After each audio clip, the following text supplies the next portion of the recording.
Hello दोस्तों, नमस्कार। स्वागत है आपका एक बार फिर से आपके अपने YouTube चैनल डिजिफ्लाई में। तो दोस्तों, जैसा कि हम सभी जानते हैं, DSSB PRT 2025 का एग्जाम आपका जनवरी 2026 के बाद होने वाला है। तो उसके लिए हमने CDP के प्रीवियस ईयर MCQ जो कि मोस्ट एक्सपेक्टेड हैं, उनकी सीरीज यहाँ से आज से स्टार्ट की है। उसमें ये हमारी पहली वीडियो है जिसमें हम मोस्ट एक्सपेक्टेड MCQs आपके लिए कराने वाले हैं। तो चलिए दोस्तों, वीडियो को बिना वक्त गवाए शुरू करते हैं और बढ़ते हैं पहले प्रश्न की तरफ। पहला प्रश्न आपके सामने है। अध्ययन परिणाम अध्ययन परिणाम बताना शिक्षक विज्ञान विश्लेषण के किस भाग के अंतर्गत आता है? ऑप्शन फर्स्ट है अन्योन क्रिया चरण, ऑप्शन दूसरा है पूर्व सक्रिय चरण, ऑप्शन थर्ड है मूल्यांकन चरण, ऑप्शन फोर्थ है प्रतिक्रिया चरण। तो इसका राइट आंसर क्या होगा? अध्ययन परिणाम बताना शिक्षक विज्ञान विश्लेषण के किस भाग के अंतर्गत आता है? तो ये आता है आपका मूल्यांकन चरण के अंतर्गत। मूल्यांकन चरण में क्या होता है? यह जो होता है सीखने की जो प्रक्रिया होती है उसका एक महत्वपूर्ण हिस्सा होता है। इसके द्वारा जो है शैक्षिक स्तर अथवा विद्यार्थियों की जो उपलब्धियां हैं उनको यह जानने में सहायता करता है मूल्यांकन चरण। ठीक है। कुल मिला के कहने का मतलब यह है कि जो मूल्यांकन की प्रक्रिया है वो विद्यार्थियों को यह ज्ञात हो जाता है कि उन्हें किन बिंदुओं में महारत प्राप्त हुई है और किस में नहीं। ठीक है।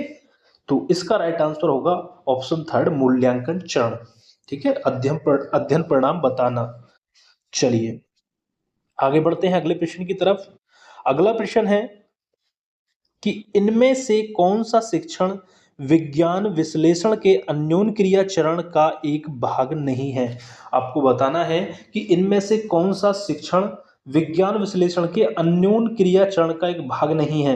ऑप्शन फर्स्ट है प्रतिक्रिया देना, ऑप्शन सेकंड है उद्दीपक प्रस्तुति के तरीके निर्धारित करना, ऑप्शन थर्ड है अपेक्षित अध्येता प्रतिक्रियाओं पर निर्णय लेना, ऑप्शन फोर्थ है अध्ययन परिणाम की उपलब्धि के लिए उपकरणों का निर्धारण करना।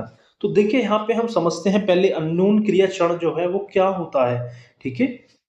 तो अन्योन क्रिया जो चरण है उसके अंतर्गत जैसे प्रतिक्रिया करना, उद्दीपक प्रस्तुति के तरीके निर्धारित करना और अध्ययन परिणामों की उपलब्धि के लिए जो है उपकरणों का निर्धारण करना, ये क्या है? अन्योन क्रिया चरण के भाग हैं। ठीक है। अन्योन क्रिया जो होती है मैं आपको बता दूं यहाँ पे, वह है कि जो है जिसमें एक दूसरे की सहायता लेते हुए किसी कार्य को पूर्ण किया जाता है। तो यहाँ पे कौन सा भाग नहीं होगा इसके हिसाब से? तो आपका अपेक्षित अध्येता प्रतिक्रियाओं पर निर्णय लेना, ये इसका भाग नहीं होगा। बाकी जितने भी ऑप्शन हैं वो अन्योन क्रिया चरण के ही भाग हैं। ठीक है। तो इसलिए राइट आंसर होगा ऑप्शन थर्ड। ठीक है। ऑप्शन थर्ड राइट आंसर होगा। दोस्तों, वीडियो पसंद आ रही हो तो वीडियो को लाइक करें, शेयर करें। चैनल पर नए हैं तो प्लीज चैनल को सब्सक्राइब कर लें, क्योंकि यहाँ पे दोस्तों CDP की ये सीरीज कंटिन्यू आपके लिए चलेगी और बिल्कुल बेहतरीन कंटेंट के साथ यहाँ पे आपको वीडियो प्रोवाइड कराई जाएंगी। बहुत ही छोटी छोटी वीडियो होंगी जिससे आपका समय भी कम लगेगा और तैयारी भी आपकी अच्छी हो जाएगी। चलिए आगे बढ़ते हैं। अगला प्रश्न है, प्रश्न को ध्यान से पढ़िएगा और फिर उसका उत्तर देने की कोशिश करिएगा। पाठ योजना के संबंध में, ठीक है, पाठ योजना के संबंध में पूरे पाठ के लिए उद्देश्य जो कथन है वो क्या है? रूपरेखा, निर्देशात्मक विधि, उद्देश्य या संगठित सहायक सामग्री। बताइए क्या आएगा इसमें? खाली स्थान में क्या आएगा? पाठ योजना के संबंध में जो है वो पूरे पाठ के लिए उद्देश्य जो कथन है वो क्या है? ठीक है। तो इसका राइट आंसर होगा उद्देश्य है। ठीक है। क्या है? उद्देश्य। उद्देश्य का मतलब क्या है कि विशेष जानकारी उपलब्ध करवाकर विद्यार्थियों को ज्ञान देना। ठीक है।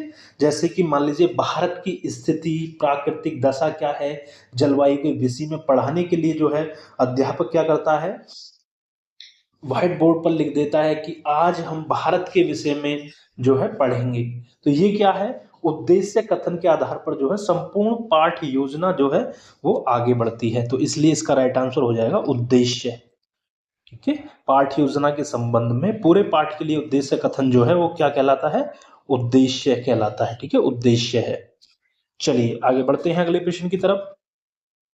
अगला प्रश्न है कि शिक्षक की ओर से पाठ के परिनियोजन के बाद आने वाली शिक्षक की ओर से पाठ के परिनियोजन के बाद आने वाली सर्वाधिक महत्वपूर्ण भाग जिसमें उसने काम किया हो और जिसमें सुधार की आवश्यकता है डॉट डॉट डॉट के रूप में जानी जाती है। किसके रूप में जानी जाती है? ऑप्शन ए क्रम लगाना, ऑप्शन टू है परावर्तन, ऑप्शन थर्ड है मूल्यांकन, ऑप्शन फोर्थ है निर्धारण।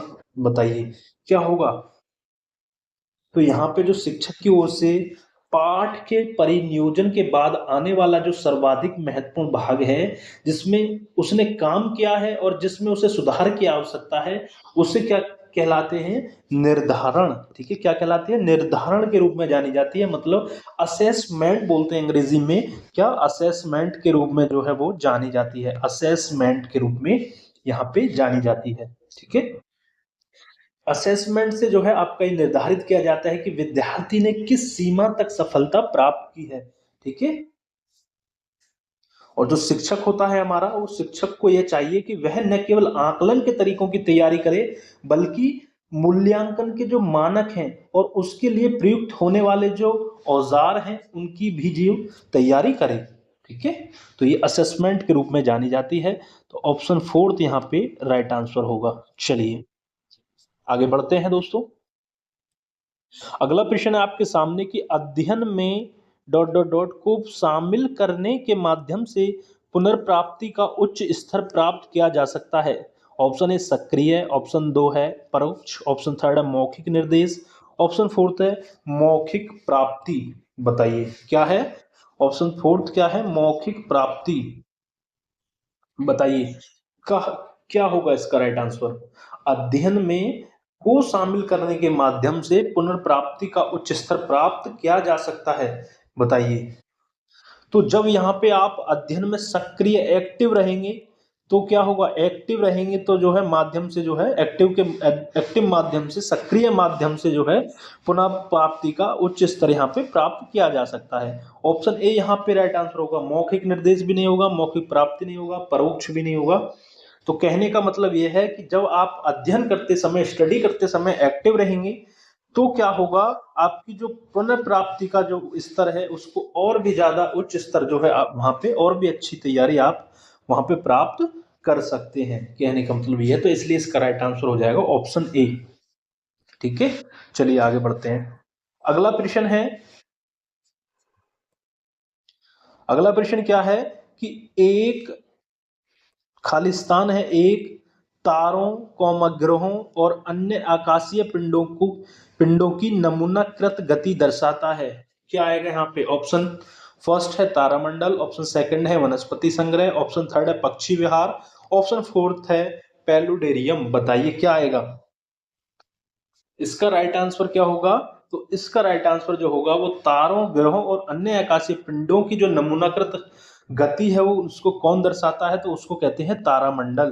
तारों ग्रहों और अन्य आकाशीय पिंडों के समूह को क्या कहते हैं? तारामंडल कहते हैं। तो ऑप्शन ए यहाँ पे राइट आंसर होगा। बाकी सभी आपके हो जाएंगे यहाँ पे रॉन्ग, गलत।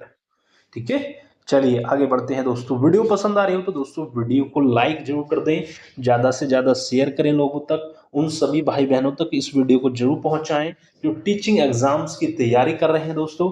और वीडियो को दोस्तों शुरू से अंत तक आपको देखना ही है अच्छे से, क्योंकि बहुत छोटी सी वीडियो है, बहुत ही कम समय में दोस्तों हमने बेहतर कंटेंट आपके लिए प्रोवाइड कराया है। और इसी तरीके से कंटेंट के लिए आप दोस्तों चैनल को सब्सक्राइब करना ना भूलें, चैनल के साथ जुड़ जाएं यदि आप टीचिंग एग्जाम्स की तैयारी कर रहे हैं।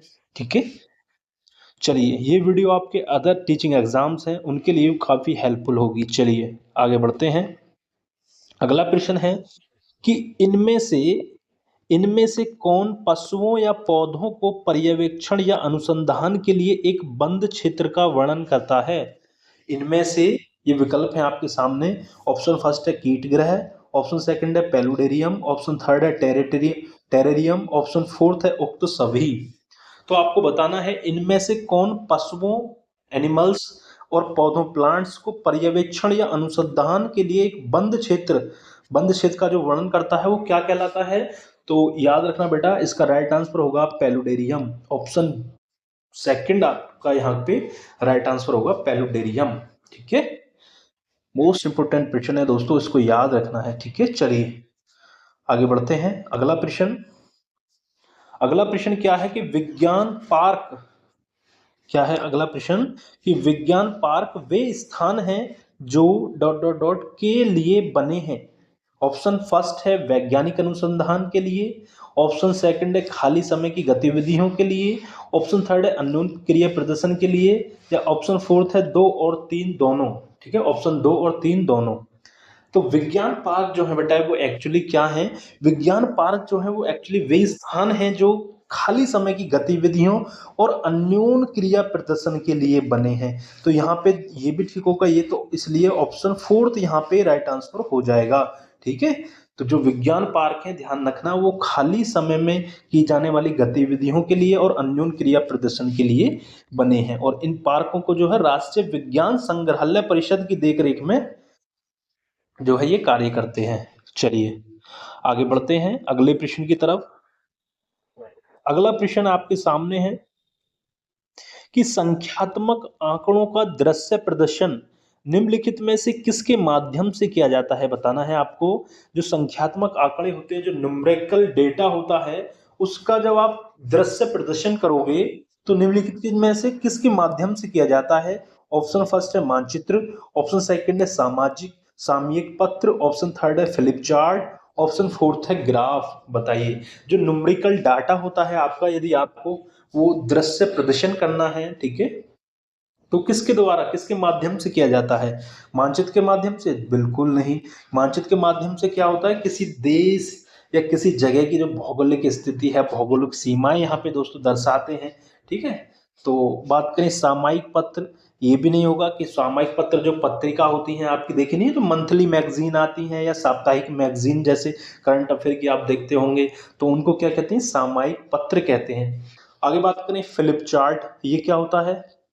फ्लिप चार्ट भी नहीं होगा, क्योंकि फ्लिप चार्ट क्या होता है? फ्लिप चार्ट में जैसे आपने कोई चार्ट बनाया किसी को डिस्क्राइब करने के लिए, किसी के बारे में बताने के लिए, ठीक है, आप लगा देते हैं। देखा होगा आपने, कोई नोटिस वगैरह जैसे लगाते हैं, तो उसी को क्या बोलते हैं? Flip chart.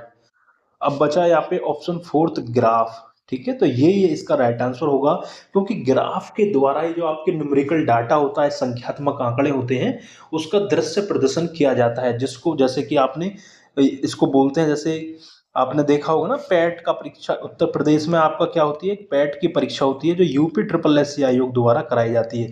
तो उसमें जो है यहाँ से ग्राफ की व्याख्या विश्लेषण से जो है 20 नंबर का प्रश्न आपसे पूछे जाते हैं। तो ये ग्राफ जो होते हैं, देखिए पाई चार्ट होता है आपका, बार ग्राम होता है, ठीक है, और आयत ग्राम ग्राफ होता है।